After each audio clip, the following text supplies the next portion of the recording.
e mëdha mbar kombëtare në Turqi, me sa njohun politikën kështu dhe është shumë interesante që deri në këtë orë, që në orën 9 të mëngjesit, ku ne jemi 2 orë para jush në fakt, është dhënë vendimi për Ekrem İmamoğlu'n dhe shumicën e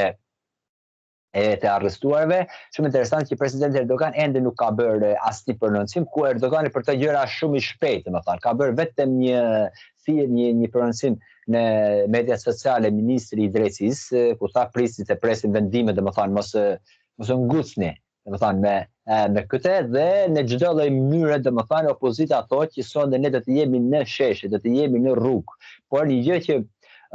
duhet cilësuar, në fakt nuk mund të kalojmë pa e cilësuar, është që opozita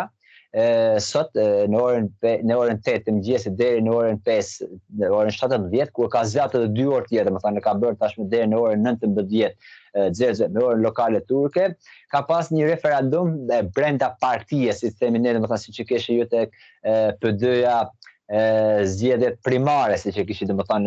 ato, kështu kanë pas dhe ka qenë vetëm kandidat për president të ardhshëm i partisë, kandidati ka qenë Ekrem İmamoğlu, ai që tashmë u arrestua, dhe për orvajtjen e këtyre kaoseve, këtyre padrejtësive apo drejtësive, tyne të ligjit apo të maligjit, nuk e di, do ta shohim në ditën e vijim, por është që kryetari i partisë opozitare Özgür Özel tha që ne do të bëjmë tashmë 2 kutija. E para kutija është për anëtarët e partisë popullore republikane turke, që ka mbi 1.750.000 anëtar, një do të jetë për atje, dhe do të bëjmë edhe një kuti tjetër që populli, populli, jo që është ata që nuk janë të partisë tonë, nuk janë anëtarë të partisë tonë, nëse duan të shprehin solidaritetin me Ekrem İmamoğlu'n, do të jenë kundër diktatoriatit të Recep Tayyip Erdoganit, do të jetë pro demokracisë, pro shtetit e pro drejtësisë, atëherë të vinë të hullin votën aty në solidaritet me këtë dhe nëse kthehemi tash kësaj teme, është me të vërtet në të gjithë Turqinë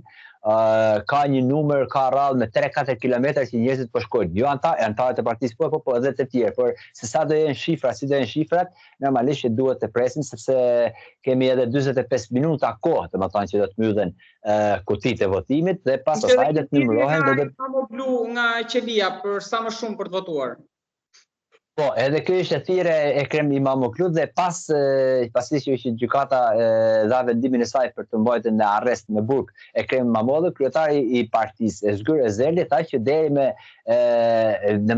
deri me tani kemi më shumë se sa antarët tanë që kanë marrë në pjesëmarrjen e këtë, ku presim 10 deri në 15 fishin më shumë se sa antarët e partisë tonë. Me qenë 10 fishin 1.750.000, takojnë 17 milionë e presim, mos bëjmë edhe unë si Lulzim Basha me këtë numër e matematikës, 17 milionë dhe 20-30 milionë pritet, kështu është shpreh.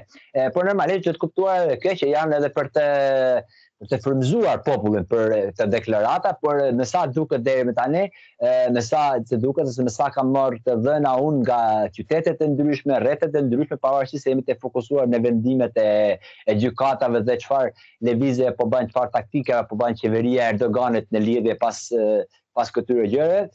gjithsesi duket që të paktën deri me tani me sa kam bërë informacione unë, se sa janë të sakta nuk e di, por sipas të dhënave që kam arritur të marr unë, kemi mbi 5 milion njerëz që kanë shkuar sot për të përkrahur Ekrem İmamoğlu'n dhe si do të ndikoj kjo është tjetër, por vetëm nëse opozita arrin të mbaj popullin të karikuar, për këtë padrejtësi sipas atyre që është bërë Ekrem İmamoğlu, atëherë